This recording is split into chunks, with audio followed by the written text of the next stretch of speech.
Hello and welcome to this demo of the CineTreak Mixer Live. I say demo, not a tutorial, because I'm sure some things will foul up and you'll think this is a hopeless tutorial. But as a demo, things are allowed to foul up every now and again. As you can see, I've just switched it on. I'm currently powering it off 2 NPF batteries, and I have a backdrop image showing on the screen. You've got menus down both sides, across the bottom and across the top. If you want to clear those so you can see what you're transmitting, a swipe to the right gets rid of the ones on the sides, a swipe down gets rid of the ones on the bottom, and a double tap gets rid of the ones on top, so you can bring back whichever ones you need to use at any particular time.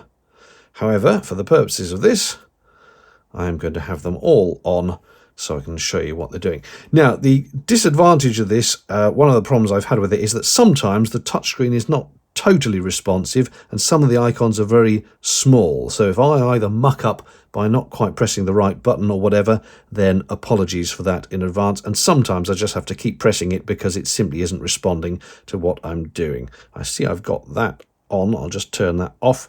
That was the peaking switched on. I don't know why that switched on. I thought I'd switch that off. Anyway, let's start with the menu across the top. Top right is your Wi-Fi controls. As you can see, I'm currently connected to the top network. It shows me all the other networks it's found. You can click on them, enter a password and connect them. Again, it's a little bit of a problem using a fat finger on these very small ones. So if I try and get that one, oh, I think I did manage to get that one. I have no idea whose Wi-Fi that is. It's just some nearby Wi-Fi, but it can be quite hard to select them when they're so small, and there needs to be some spacing or something. Because it's such a small screen, there needs to be a bit of spacing on those. But anyway, that's your Wi-Fi, which is coming out of the Wi-Fi antenna on top of the device here. Then you've got an indication of how full the batteries are, which at the moment seems to be fairly fully charged. I've tried pressing on that. It doesn't give you any kind of percentage or anything. It's literally just an indicator of how full the batteries are. The little picture of an SD card does tell you how full the SD card is, how much space you've got, which is useful. And then coming across next, you've got audio meters, which, as you can see, are jiggling around, picking up the sound from one or two of the cameras I've got plugged in. I'm not sure which one is actually showing at the moment. And you've got quite a comprehensive mixer panel here. I'll start with these two, which are the HDMI inputs. HDMI 1 and 2 can be either turned off by clicking off, or you can turn them permanently on, so even if you'd switched away from that input, you'd still be hearing its sound.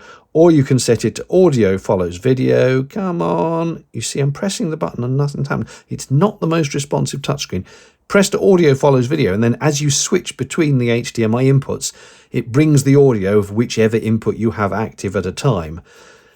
You've also got this main program output at the top. You can grab the slider if you're very lucky. Tiny, tiny slider, big fat fingers, and you can change the main program output. And you can, of course, turn it completely off. You've also got a mic input on the side, which you can adjust the volume here. You can set it from mic or line level, which is nice to see, and then adjust its volume here. Come on, there we go. I'll turn that off for the moment. And then monitoring on headphones, you've got a separate headphone volume, and you can either directly monitor HDMI 1 or HDMI 2 or the microphone input, or generally you'd leave that set to the program output there. And this works quite well, apart from being tiny, tiny and hard to operate with big fat fingers. So there we go. Now, the next two indicators here are the two HDMI inputs. So if I click this one, HDMI 2, which can either be a camcorder input, or it can be a test pattern, or it can be a second test pattern for which you get a choice of what color you want it to be, or you can turn the input off. I'm going to leave it set to one of my camcorder inputs. The reason you're not seeing that at the moment is that in the switcher, I've switched both the HDMIs off just to start with the blank background. We'll come back to that in a second, but you can determine what you want your HDMI to be, and equally you can do the same with HDMI 1, which in fact I ought to set to be, hey, there's me, hello, one of my camera inputs. So that's that one. Then there's a couple of spaces here for indicators to do with if you are streaming. I'll come back to that button in a second, but when you are streaming, it shows you what bit rate you're streaming at. Just turn that off. And if you are recording to the SD card, it shows you how long you've been recording for. And I'll just press stop on that. It's going to have to think about it. There we go. Top left, where it has the time and date, press that, and it comes up with this panel with a QR code, and what you need to do is scan the QR code with your phone, and it comes up with a web interface into which you type your streaming server address and stream key. On YouTube, it's something like rtmp.youtube.com for the streaming address, and then your stream key you have to get from YouTube itself, and that's the case with all of these streaming platforms. So you type that into this web interface, press go, and it will show it there, and that's where this device will then try and stream to. You can choose whether you're streaming out at 24, not 25, but 30, 50 or 60 frames a second in low, medium or high. Roughly speaking, low is about 4 megabits, medium is about 12, and high is about 20. And you can tell it to stream in landscape mode or portrait mode or even 4:3 mode. I'm just leaving it in the default, which is the landscape mode. So that's your streaming control panel, and that is everything on that top menu, so I'll get rid of it.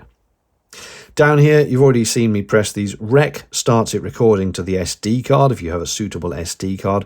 That button starts it streaming up to whichever streaming platform you configured it to. This button takes a snapshot. If I do that, it says it's saved a snapshot over to its little media thing, which is either internal or on the card, and you get to the media by pressing this, whereupon you discover you have a selection of images that are patterns, pat for patterns, or you can select the next one down, which is icons. It has a preset collection of icons, YouTube and whatever, and it also has some icons for its scoreboard facility, which we'll come back to. You can then click on shot, which is snapshots. Now, I did just take a snapshot, but it wasn't stored locally. It was stored on the SD card, and there is, in fact, that snapshot there. I'll go back to the local storage for a second, and you can click on videos and any local videos you've got stored. Again, you can go over to the SD card, and there's some previous little... in fact, that'll be the one I took a couple of seconds ago when I showed you the rec button playing. Now, with the patterns, you can select these patterns to be a background. You remember a moment ago, let's just get out of this, when I turned off the HDMIs, and we saw a background image, that background image came from the pattern store, and I think I had it stored on the SD card. Yes, there it is. So I'd gone to SD card and pressed bookug. Oops, sorry, accidentally pressed the wrong thing. I pressed bookug, and bookug will load up the selected image as the background. And you see it says loading, and you're not going to see any difference because it's the same image that I'd already previously loaded. But that's how you can load that background image. And that image is used as the backdrop for when you are doing picture-in-picture and super sourcing and things like that. And equally, when you go to icons, you can load them up as a logo or as scoreboard, or you can delete them from the card if you want to. You get slightly different choices here depending on what you've got. So shots, again, you can load them up as a backdrop. If, for example, I chose that and said bookug, it'll load it, and you should see the background. There you go. The background is now the still shot I took from me. I'm going to change it back to the other one. Bookug. Takes a second or two, and it's loading it off the SD card. But there you go. And finally, videos. If I select that one and press play, it's playing back that couple of seconds clip where I was doing the demo. In fact, it's playing it on loop, so we'll just get rid of that and go back to there. Let's get rid of that. And that's the functions of the bottom one. So we'll swipe away from those. Now, in order to actually see anything useful, I'm going to have to turn these HDMIs back on again. So that's one of them. Come along, HDMI 2. See how you do sometimes have to press it twice. There we go. We've got both inputs live now. So I'm going to go down the left-hand side. You've got a layers menu, which is really saying, what do you want on screen? The full screen blue circle, blue square, means you are seeing one of your inputs, whichever one you've selected, full screen. But if you do the side-by-side, look at that. You've got a kind of super saucy thing where image 1 from one camcorder is alongside image 2, both over a little background. And yes, you can move these around because if you choose the sizing option, let me see if I get this right. I think it's that one actually with these. Then I can press and hold that and make that bigger and that smaller, or that one bigger and that smaller. There we go. The reason I pressed the wrong icon is because those two are for sizing when you come to the other two options. If we go to picture in picture, again, if you leave it on move, I can grab that one and move it around anywhere I want.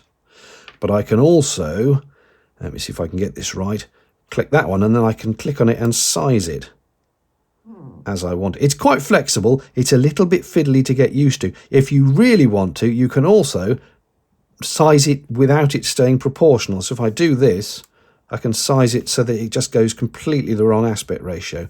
Come along. There we go. I've accidentally brought those controls. Now, obviously, that's not what you would really want. So I will just try and put that back to, in fact, if I do that, does it come back to that? No, I think I have to put it back to size it properly. And there we go. It puts it back to where it should be. And you've also got a final option for a sort of super source, but they're both not next to each other, but you can put them where you like. Again, you can click the put them where I like button and then drag them around. It's very flexible, actually. I must say I'm quite impressed with the layer options on that. I'm going to put it back to the main one source just for the moment while we carry on. Then logo. You saw when I brought in the media controls that you could actually, hang on, where's icons gone? You can have their preset icons, or I've got my own logo there, and I clicked logo to load it up.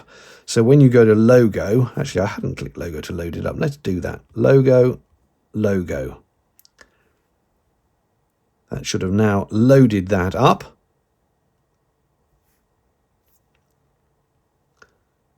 And when you go to logo, you can see I've now got my logo, and I press on. There's my logo in the top of the screen. And again, you can grab it, put it where you want it, bottom left, bottom right, all over my ugly mug if you like. And what is more, you can then resize it to 0.8, to full size, or to slightly bigger than full size. I mean, I can't imagine you'd really want a logo that big. The only slight disappointment, there's no transparency setting here. I would probably like the logo to be semi-transparent.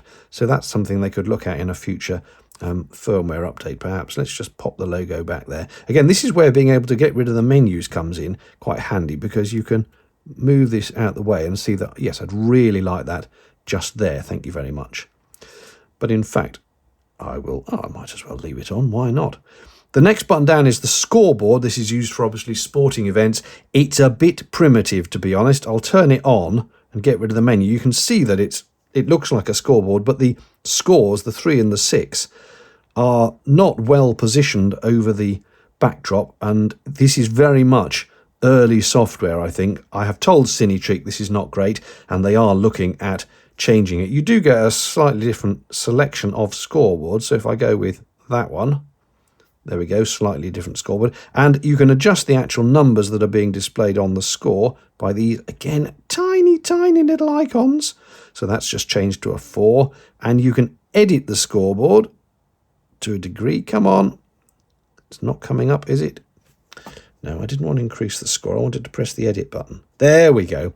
You can move where the text appears, but unfortunately you can't see what you're doing because the screen is all over the top of it. This needs work, but they know it needs work. You can change the colour of what you want the left and right scores to be shown in. So that's now going to be cyan and pink, and you can move where the score is going to be on top of the icon. Oh, I forgot to press OK, didn't I? That was careless of me. And press OK, and you can see they've gone to pink, and the scores have moved slightly, but it's very hard to see what you're doing on that. I think that one needs work, so I will actually just turn that off. Right, the next one down, captions. This is great, actually, very clever. A QR code, scan that with your phone, it brings up a little web interface. Type some text into that interface, for which you can choose the font size and the colour, and press go on the phone and it will appear here, and then you can put it on your output. If I just get rid of those, you see it says Mixer Live there. That could be any text. In fact, I'll just grab my phone, hang on, and I'll give you an actual live demo.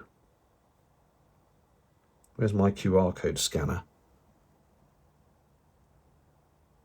It's found the code. It's pulling up the web browser. And you see, you can choose whatever colour you want the text to be in. Scroll down a bit, you can tell it to be in bold, 60 point, and then you type some text. So if I write text and go submit, did it take that? I think it did. You can see that the text has now changed to text here. And if I do refresh, it refreshes it. But even better, if you turn on synchronous display and I now type in something else and hit submit, it automatically updates it for you. So if you've got someone next to you as you stream, typing stuff in on the captions generator as you stream, they can come across on the bottom. The only improvement to that, I think, would be if you could have an outline font and also perhaps a background over it to make it show up better against a dark background. But it's really very clever. I like that. I'm going to turn it off, but I think that's quite a neat function. And you could, of course, have someone monitoring YouTube for YouTube comments, type them into the little web browser thing and have the comments coming up as you do it. There's no automatic link with YouTube. You'd have to have a person typing them in. Next button down is the type of transitions you want. These transitions only work when you've got the video in full screen mode. If you've got it in picture, there isn't anything to transition. It'll just be a cut between them. But when you've got it like this, you can say, let's say you want this type of transition, and you click auto, and you can see behind it's going to do that. And auto, and it's got various patterns. The one thing it doesn't seem to have is a simple cross dissolve from one to the other. You can do a cut, and you can do an auto in any of these patterns, and you can adjust the softness of the edge on those patterns. So if I do that, you see it's a very soft edge, and if I bring it back down, it's a very hard edge. But I can't seem to find just a simple cross dissolve on that. And you can adjust the timing, 0.5 of a second, 1 second, 1.5, 2, and 2.5. So if I do that again, it's going to be a really slow transition. If I make it the half second, it's a much faster thing. The FDB is supposed to be fade to black and doesn't seem to do anything, which is odd because I have pressed that and have it work before, and then at random, it doesn't. So I'm not sure if I'm missing something about that, but maybe you have to do FTB and then tell it to do auto. No, fade to black and cut. No, it's just supposed to be doing a fade to black and it doesn't do it. But I have had it work once, so I don't know what the situation is with that one. Let's get rid of those and go into the almost final menu here. This is really a configuration menu. You can store how the device is set up for 4 different users and either save it to the SD card or locally on the device.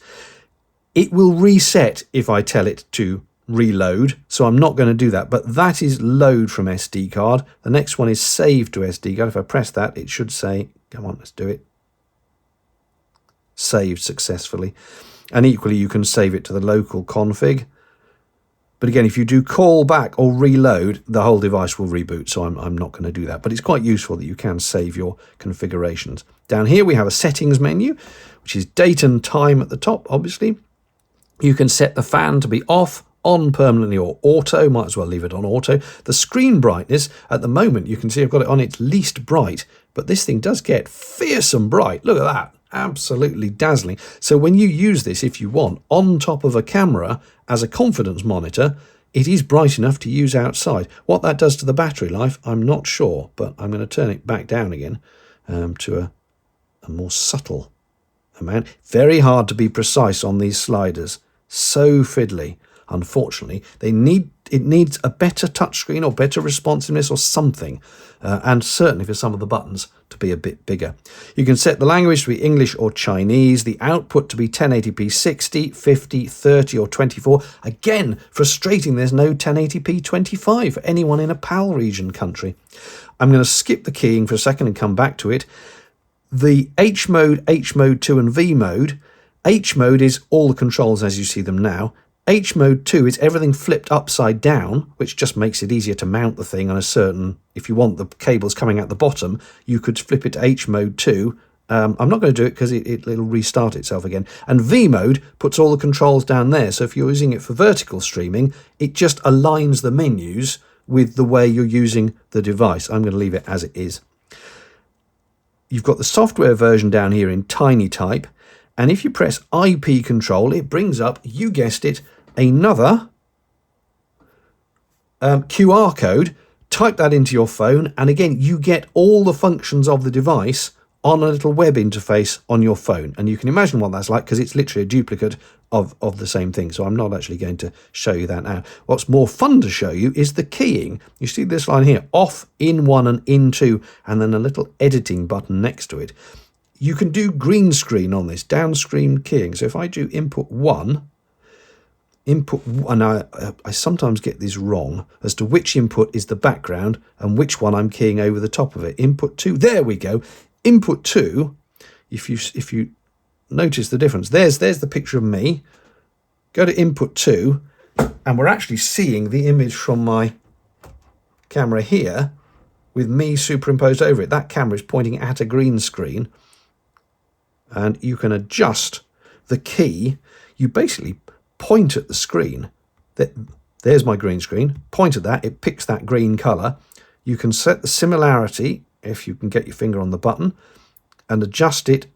Again, very hard to do it fine with this. You can see it's just unkeying itself down the bottom there, especially if I reduce the softness. But you can pull that up. Come on! Oh, it's so hard to grab these tiny controls. There we go. But you can adjust it if you've got tiny fingers and patience. And then you can adjust the smoothing as well. There we go. So that's me keyed against my green screen over in the other side of the room. And I think that key is not bad, actually, especially given how fiddly it is to actually operate. But there you go. That is where you switch the keying in from. I'll turn that off for the moment. And those are the left-hand buttons.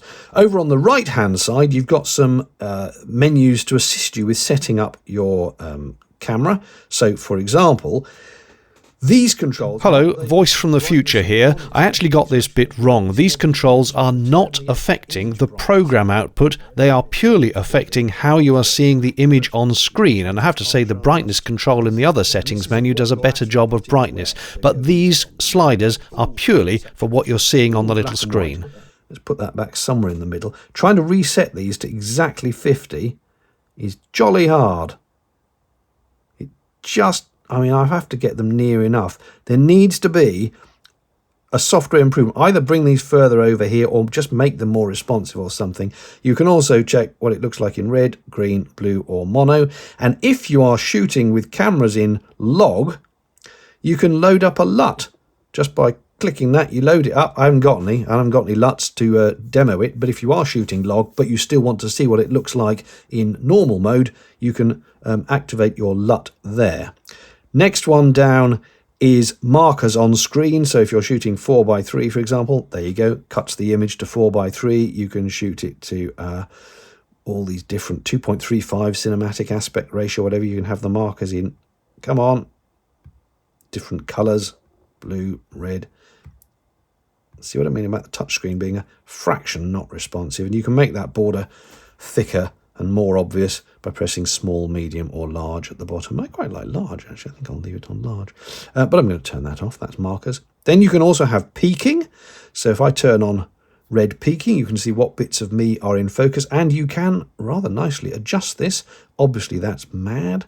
But you can turn it down to just be very light peaking. And you can have green, blue, white or even black peaking. And to turn it off, you do have to actually unselect it so that there's no colour shown. You can't just turn it on and off with that button. That button brings up the menu, which you can then choose what colour peaking you want to have it on or not. I'll have it on about that many %, I think.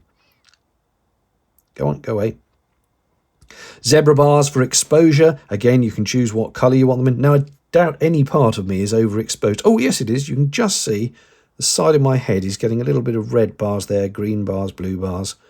And if you can actually adjust what level you want those bars to come in at. So if I turned it up to max, nothing's going to show up as overexposed. If I turn it down, a little bit more of my forehead is showing up as overexposed. You've also got underexposure, which I've set to 16 IRE.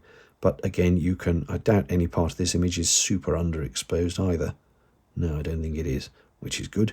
The camcorders are doing their job. That's good to know. But useful to have these exposure tools. You've also got false color in a variety of formats. Let's turn the default on. You can generally see I'm slightly underexposed. I confess I've not got any real lighting on me here. There is a window up here, but that's why that tiny bit of my head is showing up brighter. The rest of me is all a bit cool. But you can do all these different... it's got red, as in the camera manufacturer red, and various other standards or levels for what you want. I'm not a big user of false color, but I can see the purpose of it. And you can even do user ones, which you can edit with a teeny little icon here, which isn't going to take, is it? Come on. Maybe you have to do that and then press edit. There we go. And you can set the ranges for what you want each of the colors to be. It's very, it's very clever, isn't it? Very comprehensive. I'll just pop it back to, actually, I'll pop it back to off. There we go. False color. What else do we have here then? You can bring up a waveform monitor if you like. This is quite handy. Pop that up. It goes across the bottom of the screen. You can see how it changes as I move in the image. There's my hands waving. You can give yourself this mono one over here. You can have a more useful RGB version. There we go. And you can adjust how transparent it is. At the moment, I've got it set to 50, but you can have 75 or 100%. So it's completely blocking out whatever image is underneath. Or if you leave it at 50, you can still see a bit of the image underneath. I'll turn that one off. You then get the option of a histogram, coloured histogram all in one, or histogram in multiple colours. Obviously, if you swipe the menus away, you can see that much better. So that might be how you might be monitoring it. Let's bring that back up again. There we go. And you also get the option of a vector scope as well. And again, the transparency is set down here. So if you put it on max, they're just solid black blobs. If you put it on 50%, they are 50% transparent. I'm going to turn those off. Finally down here, PTZ controls. I do not have any pan tilt zoom cameras, so I cannot show you this, sadly. But if you did, they would appear here, and then you could adjust them. And let us take that on trust that that all works correctly. And that, in a nutshell, is how it works. So, you can have a lot of fun setting these things up. Hey, there you go. Bring in your second camera or whatever. You can configure the two buttons on the left-hand side. You've got F1 and F2. If you press and hold F1, it says, well, what would you like F1 to be? And I've got it set to be a cut button, but you could make it a fade to black. You can make it bring up captions. You can make it bring up the layer menu, or you can make it any of these filmmaking assist things, like bringing up the false color. If I long press F2, I've currently got that set to peaking. So, for example, let's go back to that. Press F2, on comes the peaking. And as you press it again, it goes through the colours before eventually turning off. F1 I had set to cut. So there we go. The only thing I've noticed, again, this is beta firmware, I'm sure they'll fix it, is sometimes when you cut, the background image shows for a brief flash frame. I don't know if it's going to do it now while I want it to do it, but I did get it earlier. I pre-recorded some footage which showed a flash of the CineTreak logo coming through when you did cuts. But I'm sure that must be something they can fix in firmware, because you don't really want any flash frames. But it's very handy that you can configure these two buttons on the side to be whatever you'd want to be from this choice of options. So again, it's quite a nice little feature. Go away. There we go. And that is your demo of the CineTreak Mixer Live. Thanks for watching.